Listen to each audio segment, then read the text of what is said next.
ঢাকা দক্ষিণ সিটির রাজনীতিতে মেয়র নির্বাচন ঘিরে প্রার্থী বাছাই নিয়ে মেলাতে হচ্ছে কঠিন সমীকরণ।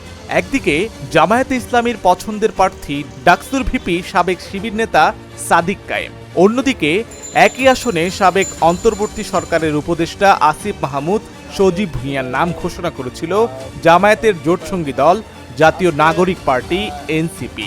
এতে দুই দলের রাজনীতিকরণ নিয়ে নতুন আলোচনা শুরু হয়েছে। তাহলে কি জামায়াত এনসিপি জোটে ফাটল, নাকি এটি কেবল কৌশলগত অবস্থান? ঢাকা দক্ষিণ সিটি কর্পোরেশনের মেয়র পদে সাদিক কায়েমকে প্রার্থী করার সিদ্ধান্ত প্রায় চূড়ান্ত করেছে জামায়াতে ইসলামী, কিন্তু এর আগেই একই পদে নিজেদের প্রার্থী হিসেবে আসিফ মাহমুদের নাম ঘোষণা করেছিল এনসিপি। দুই দলের এই অবস্থান রাজনৈতিক অঙ্গনে নতুন প্রশ্নের জন্ম দিয়েছে। সাংবাদিক বন্ধুগণ, এনসিপির সূত্র বলছে, স্থানীয় সরকার নির্বাচনকে সামনে রেখে দল এখন একক প্রস্তুতিতে ব্যস্ত।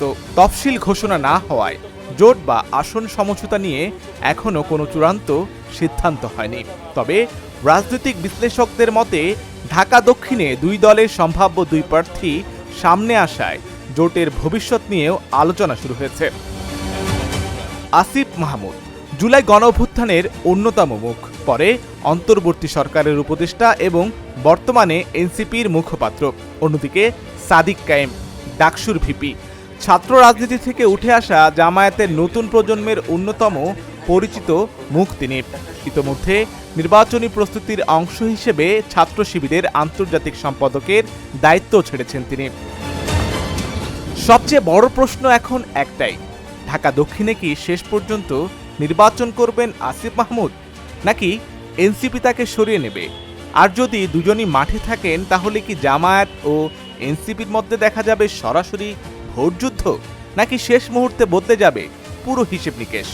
এই প্রশ্নগুলোর উত্তর মিলবে নির্বাচনের তফসিল ঘোষণার পরই। ততদিন পর্যন্ত ঢাকা দক্ষিণের রাজনীতিই থাকবে দেশের সবচেয়ে আলোচিত রাজনৈতিক মঞ্চগুলোর একটি।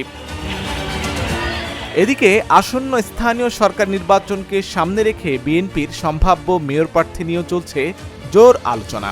দলীয় পর্যায়ে ইশরাক হোসেনের পাশাপাশি বীর মুক্তিযোদ্ধা মোহাম্মদ আব্দুস সালামের নামও আলোচনায় রয়েছে। ফলে শেষ পর্যন্ত যেই প্রার্থী হন না কেন, ঢাকা দক্ষিণের ভোটের মাঠে অপেক্ষা করছে কঠিন লড়াই। আশিক আরিফিন, ঢাকা জার্নাল।